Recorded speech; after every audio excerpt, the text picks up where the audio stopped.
and welcome to Dream It, Dare It, Do It, Live the Life You Want. My name is Jasmine. I'm your host, and I just love to have conversations about living the life you want. I know you guys know this. I've been looking at the statistics of my website, and lately I've been seeing that I've got people all over the place listening to me, and I'm just like so excited. Now I'm going to say, hello, Ireland. Have no idea who's listening to me in Ireland, but please send me a shout out. I'd love to hear about you. Today, I have a fellow coach and lovely friend called Jason Shiers. Hi, Jason. Hi, Jasmine. How you doing? I'm doing very well, thank you. Yeah, looking forward to hearing what we're going to talk about. Yeah, well, like I, people listening to me, they know we have no idea where we're going. We just know we're going to talk about living the life we want. So, I mean, let's see where flow takes us today. Yeah. But before we start, can you tell a little bit to the people who are listening, tell them a little bit where you're from? I'm from northwest of the UK, from Manchester. And you mean where I'm from geographically or where I'm from in life? No, geographically. And what do you do for a living? Like they know because I just told them, but go ahead. Yeah. I work a lot with mental health and addictions, coaching, and all sorts of stuff around healthcare. I have a few different businesses. Yeah, you're a busy man. I don't like to say busy, when people say to me, oh, you sound busy, and I'm like, no, it doesn't really feel like that to me. I do what I want. That's kind of what I say. Like you said, yes. I live the life I want. I really do. Yes. Yes, that exactly. It's so funny because, our mutual friend, Rob Cook. Yeah. So Rob and I are we talk a lot, and that we have this conversation also. Like people have this understanding that we're busy and that we don't have time. And I'm like, no, we have plenty of time. Just when do you want to talk? Just let us know, It's like we do stuff and we do what we want. Yeah. I think life feels very different when you're doing what you want versus, how would I describe it before? Like doing what I felt trapped in or what I felt like I had to do just to, when it really looked to me at a time that I had no choice, that I had to do what I was doing because I had to pay the bills. If I didn't pay the bills, I would be homeless. And I didn't have time to learn all the money or financial resources to learn something else outside of the time that I had in a working job, where I was paid to go to work every day. So I guess in some respect, I felt trapped and I felt kind of hopeless, in that place versus now I just do what I want and it just like keeps working out, Yeah, it is that. And it's like, I agree. It's kind of like, I just didn't like being trapped, I started, when I was in my 20s, or I should say 30s. I started working in my 20s, like having that big job, the salary job with the vacation and the insurance and, all of the good things that you're supposed to have, according to whatever the society. And, 10 years in, I just felt like, I was like this, it's like I didn't have a life. It was kind of like wake up in the morning, go to work. And I actually am very passionate about work. Like I love business. I'm passionate about helping people. So I wasn't in the perfect place because I was handling the service of the company and the sales of the company and making sure that everything was working well. So I was very passionate about that.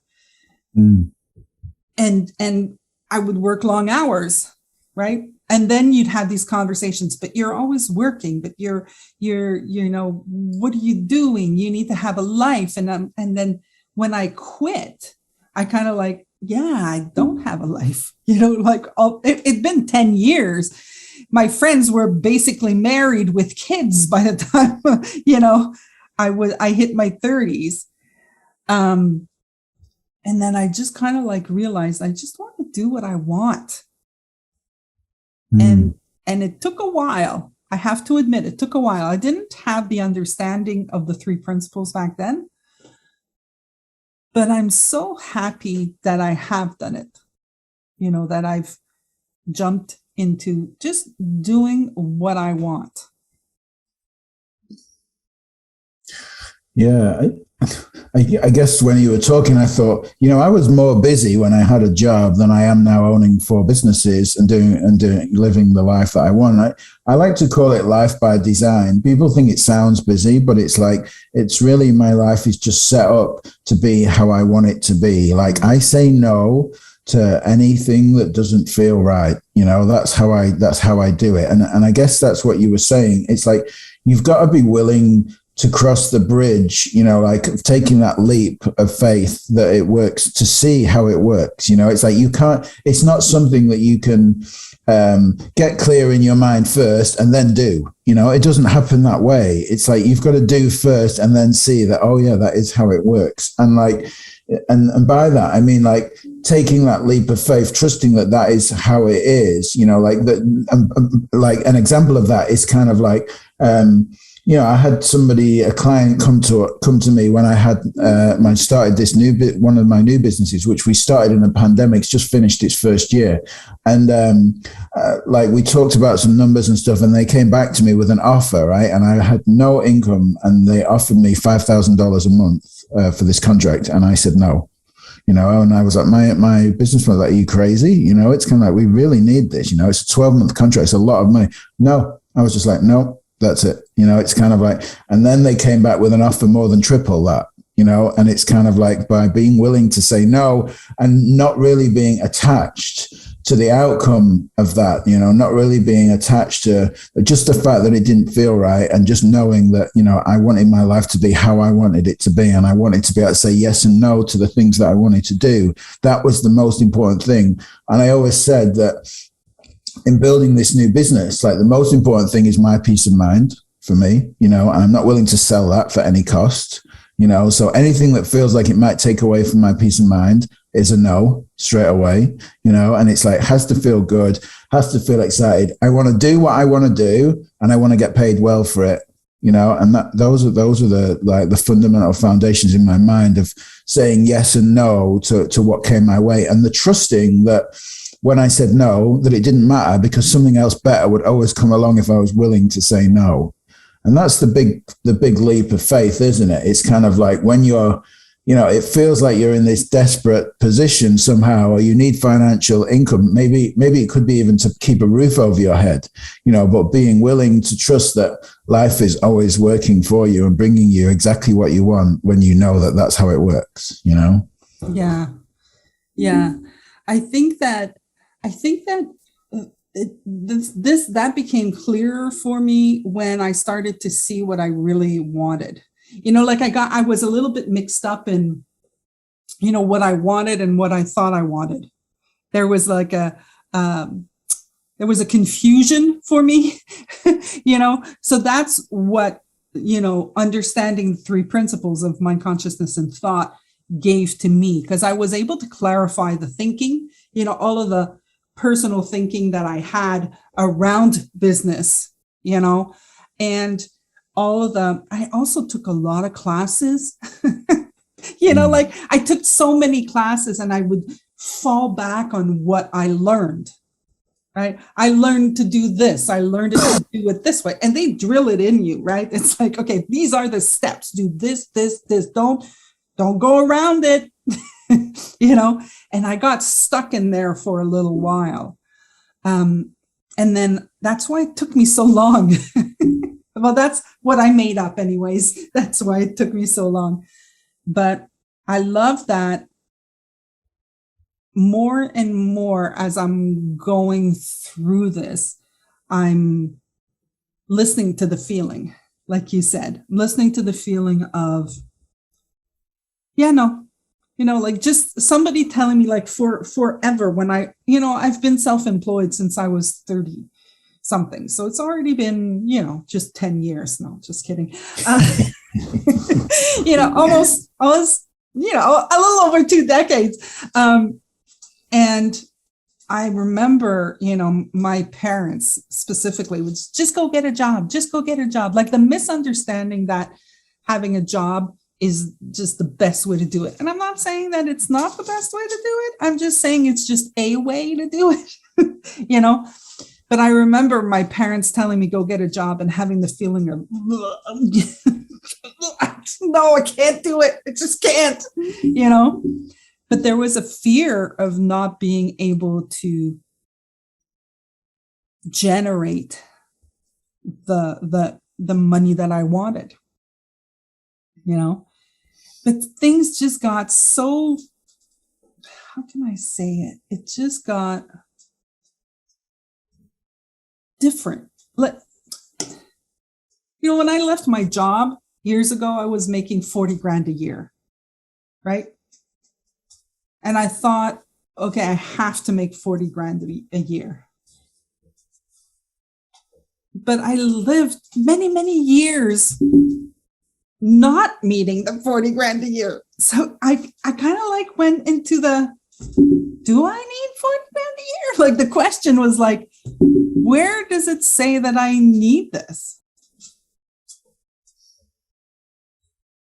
Yeah, the beliefs that we hold about life often create a lot of feelings about our personal situations, and we kind of try and offset those feelings that are uncomfortable about the life that we've created in our illusory, way it has to be, whether it's a number that we've set about ourselves or a title that we've got to be director title, got to be head of title, it's kind of like just to suit my status, how I imagine or perceive myself to be in the world, all those things. And then it's kind of like, then we start having feelings about the fact that we haven't got those things. But like the thing is that they're just made up anyway. They don't even exist. They only exist in the video that's playing in our own mind about our life, how we imagine our life to be, and not how other people see us. And that keeps us kind of trapped in that, what I call the rat race of life. It's like, I love that saying, even if you win the rat race, you're still a rat, it's kind of like, it's so funny because, I remember when I, in my 20s, I'd had many jobs, like receptionist, and I had cashier, and I had babysitter, and I sold vacuum cleaners. I pretty much did everything that I could do. And then, I made up somehow that I needed a business card because, once you had a business card, then you made it, right? You don't know how many business cards I've had, Jason. Like, I think I can't even count them anymore. Sometimes I'm going through my papers and I see a business card coming out and I'm like, oh, look, there's a business card. Like that made a difference, really made no difference. Then I was like, okay, forget the business. I'm going to be a singer. So I'm going to create an album. So I created an album. So it was an album cover, and I had of covers, not an album cover, but an album of covers. So I had an album of covers, and then I was like, no, that didn't work because I needed an album of original songs. So then I made an album of original songs. Then I will have made it, right? Well, that didn't change anything. I didn't feel any different. So then I said, okay, let me start writing. Let me write. Let me get published. So I got published. I thought, okay, now I'm going to feel different. I'm going to feel like I have made it. Nothing changed. Nothing changed. I was just still me. And now that I'm helping these people who have a beautiful message to help change the world, I feel more accomplished than ever.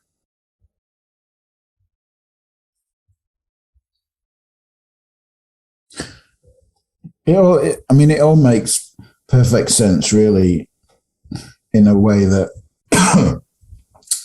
there's nothing, you can't get that sense of satisfaction in the material paradigm world, in the outside world. You can't get it from objects, people, places, or things. You can't get that sense of satisfaction from status or money or job title or any of those things that everyone is searching for unknowingly in things in the outside world, and like some of us, and even people that are searching for it within themselves, it's still, that's the seeking is the thing, and,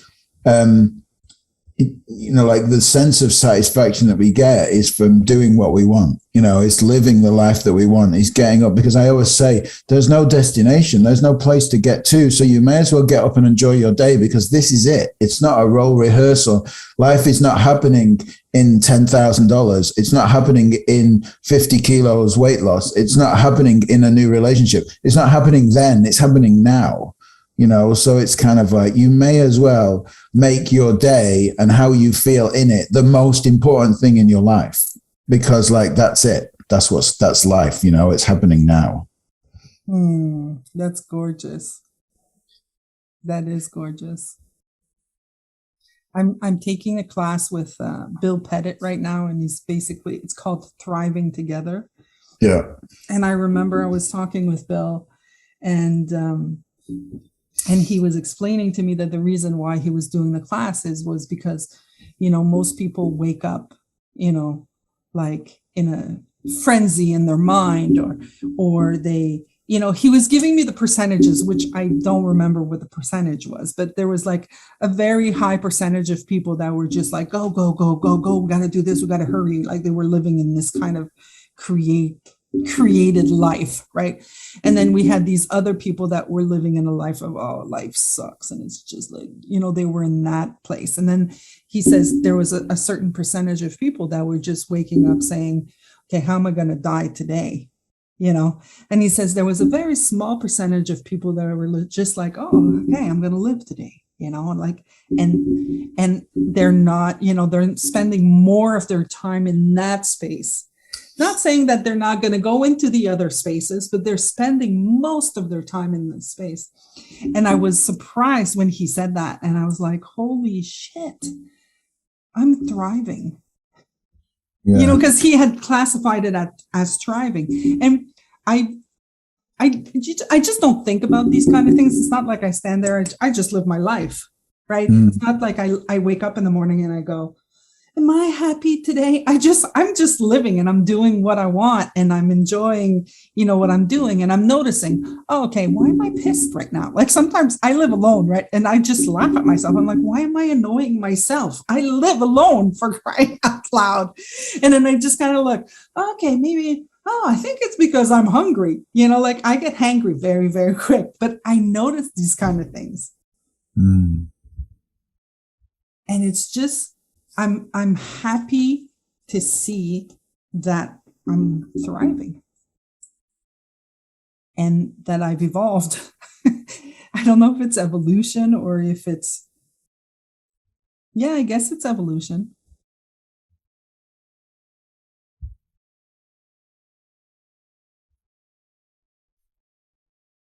Yeah.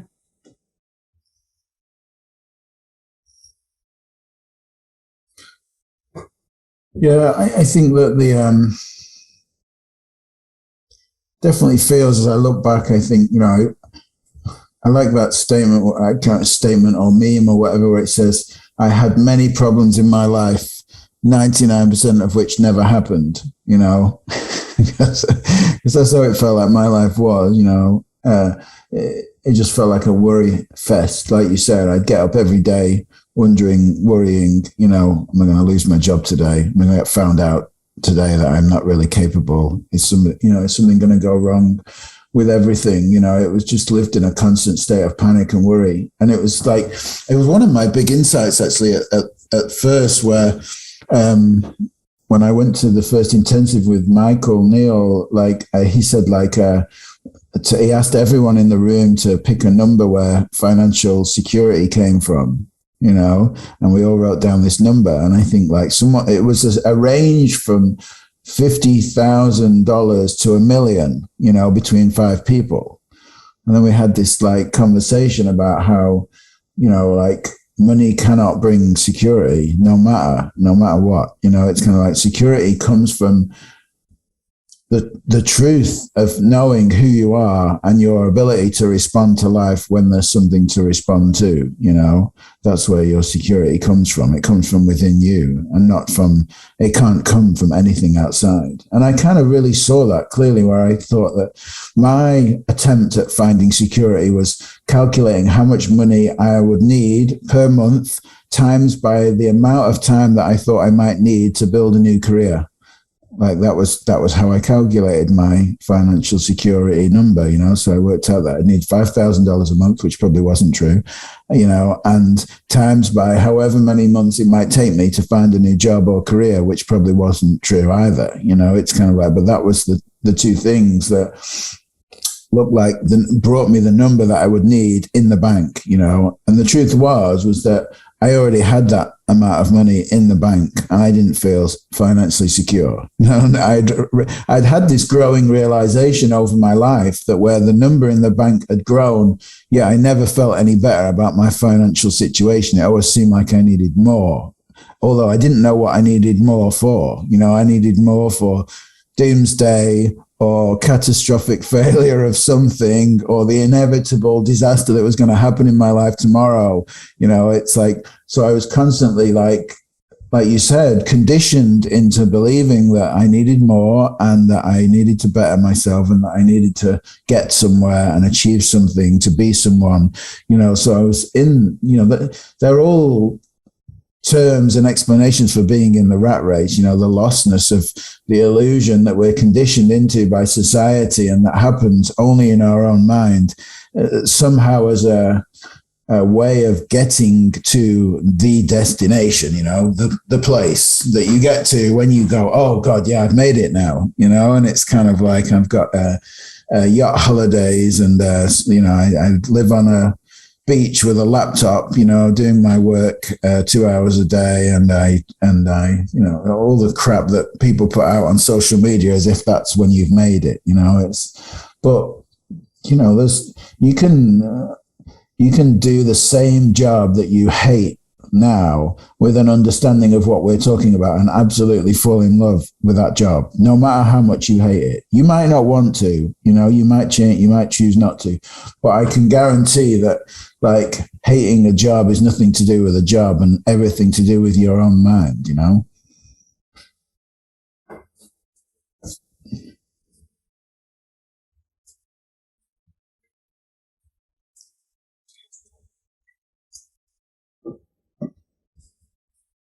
You're muted. Well, yeah, there was some sound in the back, so I didn't want to go to the recording. I was just saying, yeah. It's like, live the life that you want to live, and then it all gets taken care of. Like, I understand that it sounds like so crazy. It really, like, if these words just sound crazy, but it does get taken care of. I mean, I'm looking at, when the pandemic hit, I was like, what the hell am I going to do? I mean, I had 2 clients, both clients, the business closed, like, and they're just now starting again, and they're just starting to get on a roll, but they still can't hire me, the way that they had me before. And I was like, I don't know, what am I going to do? But I didn't go into craziness. I didn't go into my crazy thinking, oh my God, it's going to be, what am I going to do? And every month I was paying my bills, and I was like, what the hell? And I wasn't thinking about it. Like how I used to just sit there and think about, how am I going to pay it? Like I would be, okay, well, I'm going to do this amount of hours there, and I'm going to do this. Oh, I'm going to sell this, and I'm going to do, like, I just go into this crazy intellectual maze of stuff that I had in my mind And then most of the time, not sleep, stress out, eat a lot of junk food because, you know, like you got to do something that feels good. And in the end, I would really like stress to the max. And I didn't stress. And my bills were paid. And now making more money each month than I did when the pandemic started, before the pandemic. And I'm just like amazed. You know, and every day there's a client saying, there's a new person saying, can we have a talk? Can we have a talk? And I'm just like, yeah, let's have a talk, you know? And then one day somebody said, do you still have room for clients? And I'm like, yeah, sure. Of course I have room for clients. What are you talking about? Like, it doesn't even register. It's just like, it's taken care of. That's pretty amazing.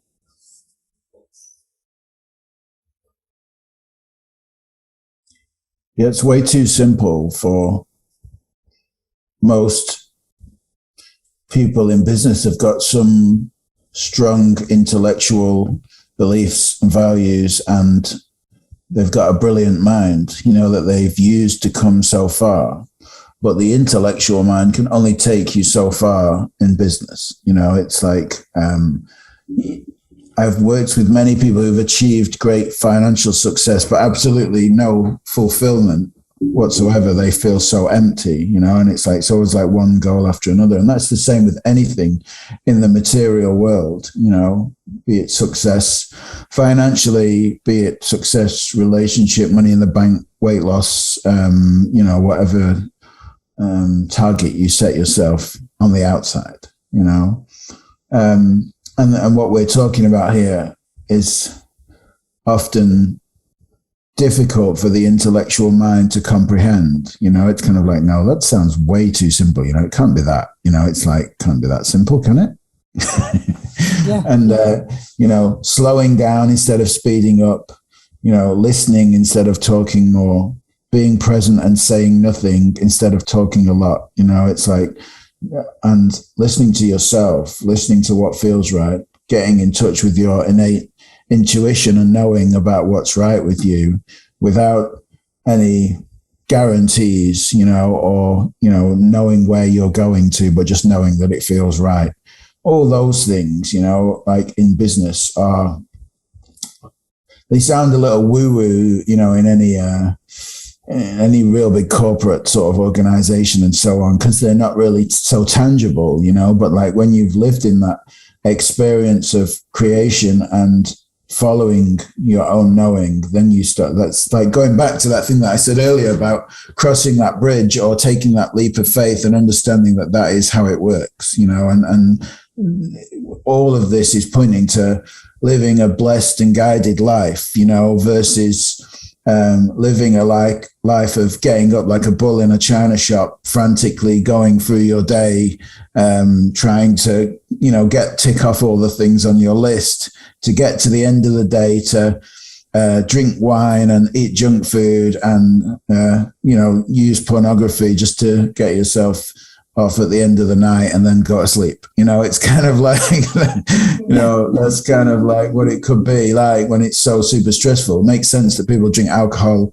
watch pornography or smoke weed or whatever they do to escape, you know, like the life that they've got. You know, people are always baffled when I say to them, I love Monday morning as much as I love Friday afternoon. You know, they're like, because you see so much about this living for the weekend. Oh my God, it's so good. I'm so happy it's Friday, you know, and I'm like, wow, I know you're wishing away like, you know, 70% of your life there. You know, it's going to like the Monday to Friday and just living for this 30% of your life. Why not love Monday as much as you love Friday? Why not feel excited about what's going to happen when you get up not knowing, when you get up willing to not know what's going to come into your life, and how cool and exciting it could be to create and have a business that you love and live the life that you want.